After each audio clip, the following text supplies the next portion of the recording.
Good morning, ladies and gents. It is Monday, the 10th of October. I want to influence the youth today. Young teenagers, mature teenagers, young adults, mature adults, even adults that retired. Doing something methodical keeps us with compassion, We need to wake up. What are we going to wake up for tomorrow morning? Understanding politics, ideas, and institutions in the modern world. Why don't you learn something about what's going on in the world? Better your life circumstances. Better your conversation start with people. Have an understanding. Make sure you reference your reading. The book is published from Walton Hall, Milton Keynes. First published 2015, second edition 2022. On chapter 5, Freedom, page 142, module DD211.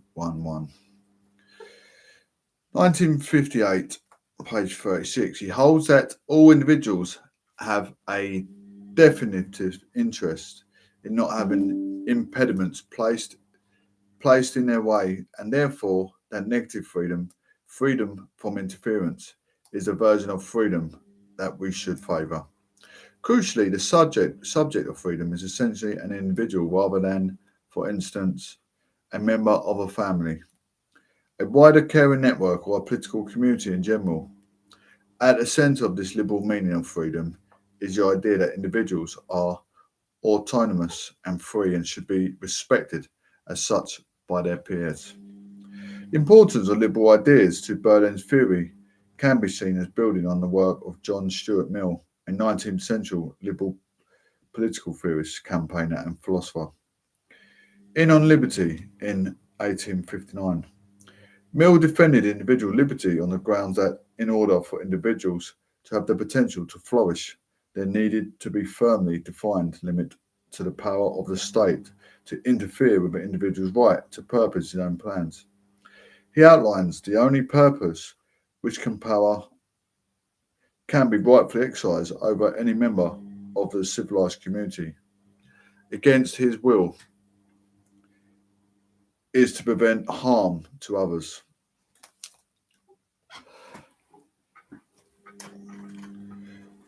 Mill, 1859, page 94.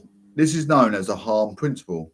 An example might be that people should be free to drink, take drugs, or smoke cigarettes, as long as these don't cause harm to others.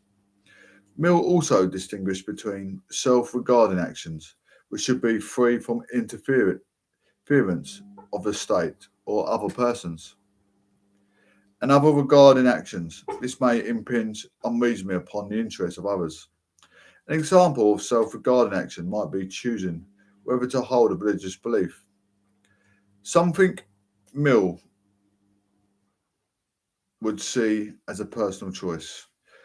The concept of whether regarding action would suggest that it is legitimate to curtail an individual's freedom, whereas the exercise of freedom can potentially cause harm to others. For instance, one should not have the freedom to falsely shout fire in a crowded theatre, as Oliver Wendell Holmes, a US justice, once observed.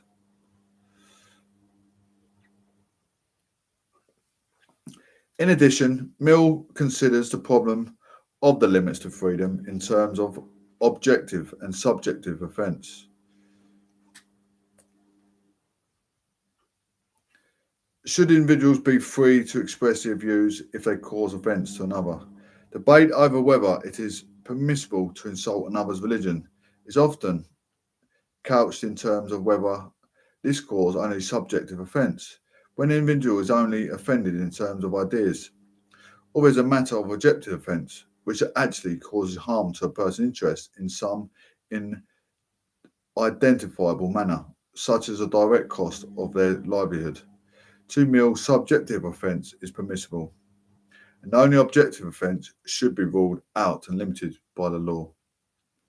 Negative freedom is thus a type of freedom that belongs to an individual influenced by liberal ideas. It rejects the unwarranted interference of any actor, either government or another individual, in the choices the person makes.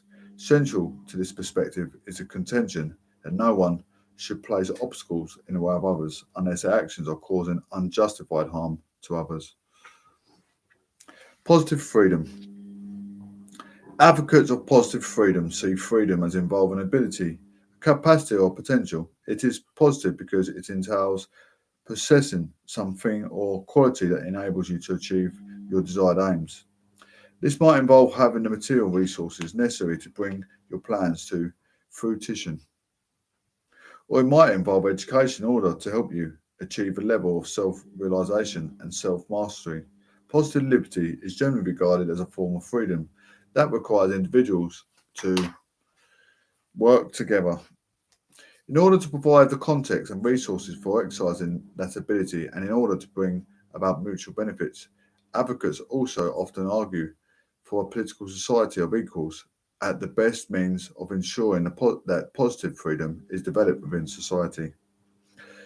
Think of your dream holiday destination, whether this is lying on a beach or traversing some far off mountain range. You have a passport and there are no rules bearing you from travelling to Benidorm or to the Himalayas, so you're free from independence to travel. However, this is a meaningful freedom.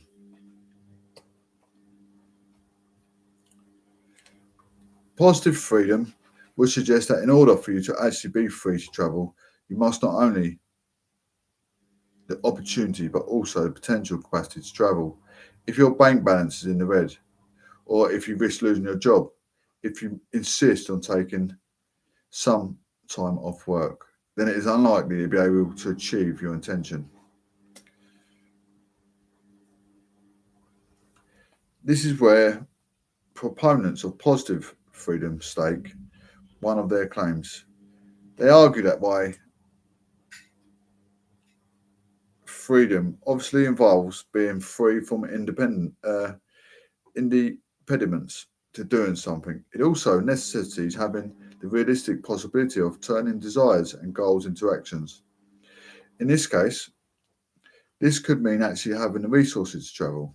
Indeed, without the resources to buy a ticket, you are likely to have your negative liberty impeded at a check-in desk at the airport, and you'll not be able to board the plane. Positive freedom isn't restricted to having material means such as economic resources that can enable freedom and make it realizable. Advocates of positive freedom may be also interested in your choice of holiday destination. In terms of whether this reflects rational goals or whether your choices are limited by your life experiences, leading you to make superficial choices. It may also be that your ability to act rationally is restricted in some other way, such as fear of flying that prohibits you from stepping onto a plane. You can begin to see here how positive freedom takes an interest in the kinds of choices individuals make and seeks to suggest that better, more moral or rational choices may be available or even necessary in order to ensure that the community as a whole is better off. Positive freedom therefore stresses that the capacity and the potential to act entail having the resources to act, but also demand a level of self mastery and self realization. At the level of individual, in order to be free in a meaningful way, you might first need to overcome the internal barriers that stop you achieving your full potential in life. For advocates of positive freedom, at a political level, the state can seek to promote freedom by looking to ensure that economic and social goods are more evenly shared out, and that things such as education and healthcare are provided to all citizens as a matter of course.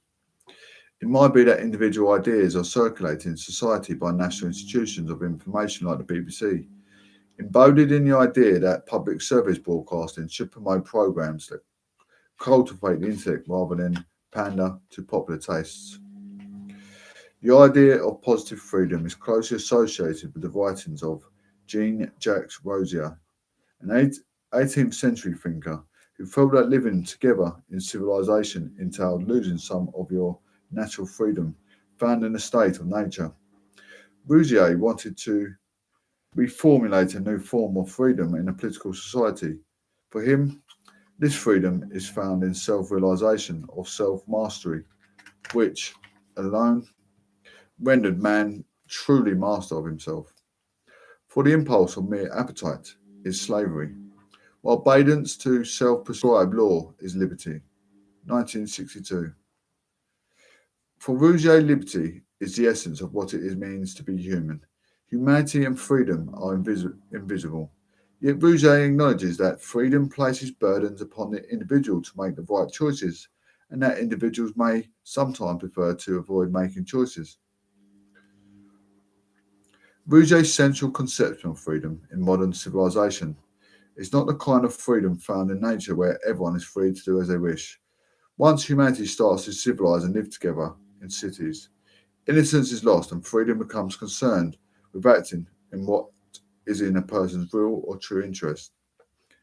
However, it is not an individualist approach to liberty, as it may appear to be the first from this discussion of self-realization and self-mastery, because what is in the interest of the individual's real or true self is also in the mutual interest of others within the political community. Rousseau sets out the idea of genuine will, that all the members within an ideal political community will have essentially the same interests, or at least non-conflicting interests. Through meeting together, members of the community will generate an agreed set of laws and practices that are in everyone's interest, hence a general will. The problem for Rousseau is that some members of the community hold, for instance, an income tax to pay for public services, but may try to wiggle out of this responsibility in terms of their own obligations to pay tax. Rousseau suggests that whoever refuses to obey in general will shall be constrained to do so by the whole body, which means nothing else than that he shall be forced to be free. Rousseau, 1762, page 18. Rousseau insisted that freedom lies in participation within with and in obedience to community, that essentially freedom is a collective pursuit. In this way, the moral character of acting together entails following the laws that are generated by this process, even if the individual finds a particular law oppressive or against their interests. This raises questions such as who should have power to enforce these decisions over society, for instance? Should the BBC dictate that we watch on TV? Should governments decide whether we can smoke in public or we can travel during a pandemic? The answer for many proponents of positive freedom is collective self-government. By participating in the decision-making process within a community of equals, individuals can come to legitimise the forms of interference that may be necessary in order to ensure that people are able to act in line with their true interests. As we have seen, positive freedoms entail self-mastery or self-realisation, often within the context of political community. This requires resources or knowledge in order to be able to make choices that are consistent with the true self and wider community. The ideas underpinning positive freedom can be used to justify limiting other people's choices in order to ensure they make the right choices in line with the conceptions of reason. Community, morality, or some other valued political aim. The case against positive freedom. Isa, Berlin, general intention. In two concepts of liberty is to defend negative freedom and to reject positive freedom. Of positive freedom, he asks what or who is a source of control or interference that can determine someone to do or be. This rather than that. Berlin 1958, page 34, for instance. Who has the right to interfere with your freedom to smoke, to prevent you from eating surgery foods, or to tax your wages? And on what basis do they have the right? Berlin portrays positive liberty as a threat. Consider the words that he employs here, such as control and interference. You can immediately sense that he is agitated by this understanding of freedom. This can be contrasted with the kind of language that a proponent of positive freedom may adopt, such as what or who is enabling someone to do, or be is rather than that. Berlin does acknowledge that In some circumstances, the freedom of some must at times be curtailed to secure the freedom of others. Perhaps within the security of the state is at stake. The key reasons Berlin condemns positive liberty is on the grounds that it can justify the state or some other authority taking responsibility for promoting the common good, and that this possess threats to the freedom of each individual. For Berlin, government action doesn't bring about greater freedom in general, but rather the opposite. Whilst Berlin concedes that it may be desirable to sacrifice some individual freedom for the sake of others, perhaps by levying taxes in order to alleviate poverty, for instance, he makes an interesting defence of his position. Berlin insists that the sacrifice of freedom, in this instance, can more properly be understood in terms of generating greater justice or equality rather than in terms of adding to freedom. Everything is what it is. Liberty is liberty, not equality, fairness, or justice, or culture, or human happiness. He argues that sacrificing your freedom generally doesn't result in someone else having more. It doesn't add to the reserve of liberty or on a like for like basis, but rather tend to destroy freedom in general. This is of utmost concern in Berlin. Damnley associates positive freedom with totalitarian movements, such as the communist regimes of the 20th century, to which responsibility for over 100 million violent deaths is attributed. Curtis, 1999. And the earlier terror that followed the French Revolution of the late 18th century. It manifested in the public beheadings of the aristocracy. Berlin explicitly lays the blame for such movements upon Rouget's proposal that those who don't recognise the general will should be forced to be free. For Berlin, Rouget was one of the most sinister and most formidable enemies of liberty in the whole history of modern thought. Berlin 2003, page 49. According to Berlin, the claims to the communist regimes that they would bring about greater positive freedom were nullified by the use of terror to pursue their ends. As you can see, Berlin takes a strong position against positive freedom. Where possible, it advocates negative liberty at the valuable and benign form of freedom. Positive freedom is portrayed as potentially leading to injustice, justice, and terror. Page 148. What's wrong with negative liberty? Charles Taylor, contemporary philosopher, challenges Berlin explicitly in his essay, What's Wrong with Negative Liberty? Taylor contends that negative and positive liberty overlap and are not necessarily in opposition. Further, he insists that even within negative freedom, some obstacles are viewed as more significant and more threatening to freedom than others. It follows for Taylor that meaningful, applicable freedom is what counts. For example, a new set of traffic lights at a dangerous junction certainly presents a challenge to the freedom of drivers to travel on their way without obstacles. But for Taylor, traffic lights aren't a significant imposition upon the freedom of individual and therefore can be justified easily in the terms of securing safer roads for all. By contrast, a ban on religious practice is a serious and unwarranted infringement upon the liberty of both individuals and groups.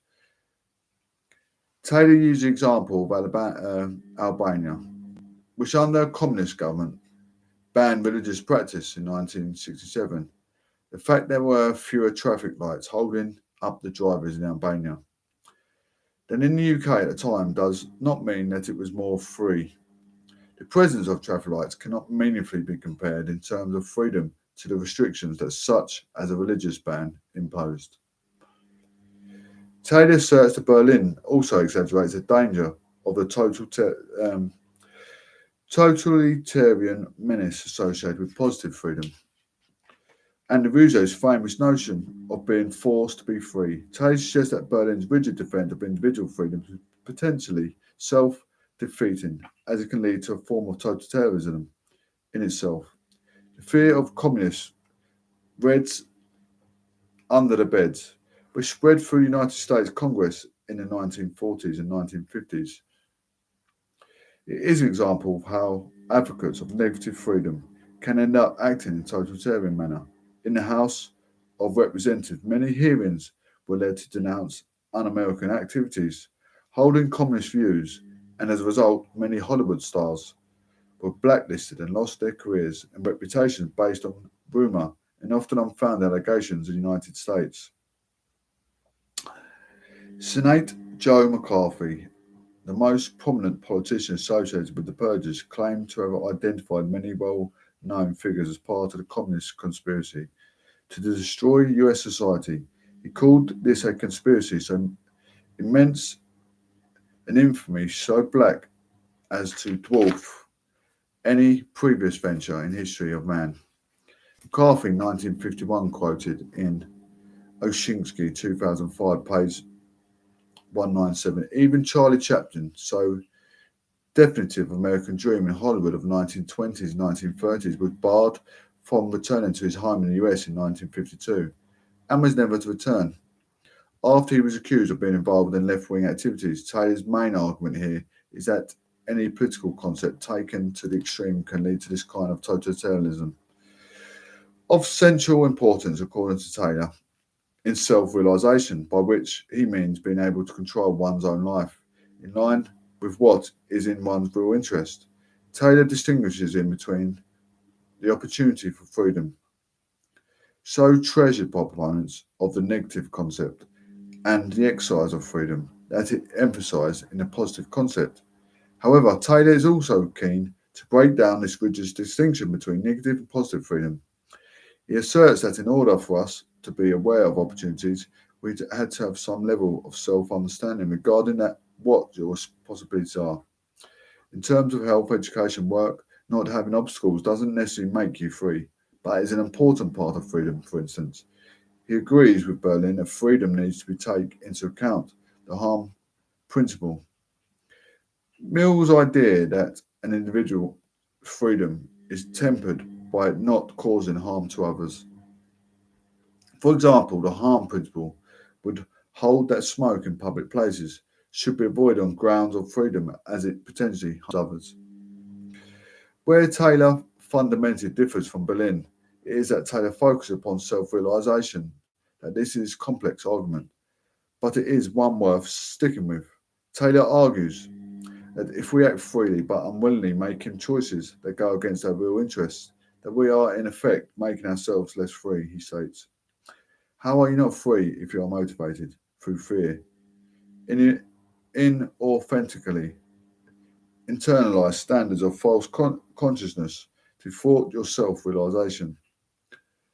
The implication of this is that there is a truer you, a higher self waiting to be uncovered, and to act freely with all authentic and rational desires.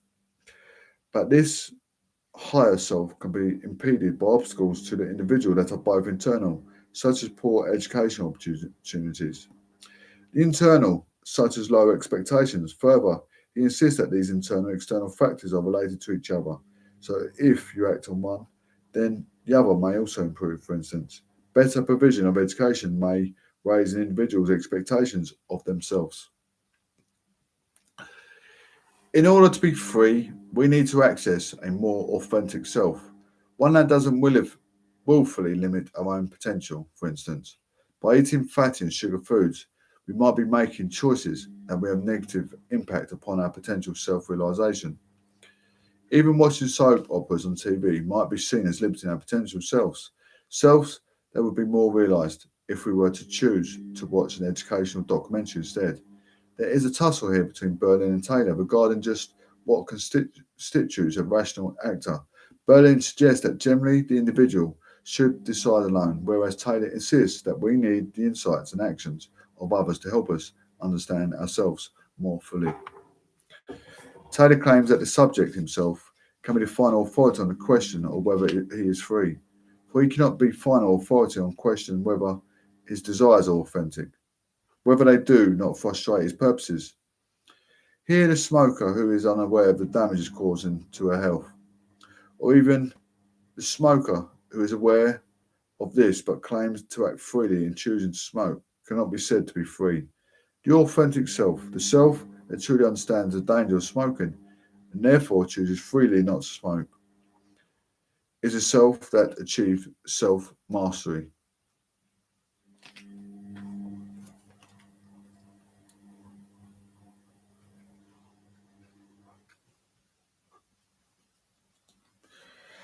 This raises the possibility that others may know more about what is in our interest than we do ourselves. Perhaps this kind of argument could lead doctors to withhold treatment for patients who refuse to give up smoking or to refuse to treat those who are overweight until they have successfully dieted. This line of argument could also be used to justify a ban on smoking in general, not simply a ban on smoking in public places. There are all serious challenges to the external obstacle-based approach of negative freedom. They can challenge a core assumption that being left to purpose one's own interest is the yardstick by which freedom should be measured. Taylor argues that acting out of some motivations, for example, irrational fear or spite, or this too great need for comfort, is not freedom. It's even a negation of freedom. Instead, he suggests reformulating negative freedom as the absence of internal or external obstacles to what I truly or authentically want, thereby bringing the value of positive liberty. This, he claims, helped overcome the failing produced by presenting negative freedom and positive freedom in opposition to each other. Page 152. What Taylor strongly suggests is that individual self-realization is only meaningfully possible within the context of some form of collective framework for formulating and enforcing decisions. He holds that simply being left alone to make own choices as an idea of negative freedom can be miserable, alienated, and limiting form of freedom.